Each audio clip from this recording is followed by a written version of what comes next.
તો ધ્યાનથી નિહાળજો. બચાવો બચાવો, મને કાપશો નહીં.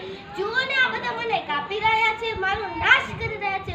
હું લોકોને કેવી રીતે સમજાવું કે હું તેમના માટે કેટલો ઉપયોગી છું? હું વરસાદ લાવવાનું મદદ કરું છું, હું જમીનનું ધોવાણ થતા અટકાવું છું, હું પ્રાણીને આગળ વધતું અટકાવું છું, હું તમને છાંયડો આપું છું, મારી ડાળીઓ પર પક્ષીઓ કિલોલ કરે છે, મારી ડાળીઓ પર પક્ષીઓ માળા બાંધે છે, હું તમને પ્રાણવાયુ પૂરું પાડું છું. મારો ઉપયોગ મનુષ્ય અને પ્રાણીઓ ખોરાક તરીકે કરે છે, પણ આ યુગમાં આ સ્વાર્થી માણસ પોતાની સ્વભાવતા વધારવા માટે મને કાપી રહ્યો છે, મારું નાશ કરી રહ્યો છે. આ બધું જોઈને મારું હૈયું રડે છે. જોવો હું રડું છું તો વિનંતી કરું છું કે નહીં કાપશો મને. વૃક્ષ વાવો, જીવન બચાવો. વૃક્ષ વાવો, જીવન બચાવો.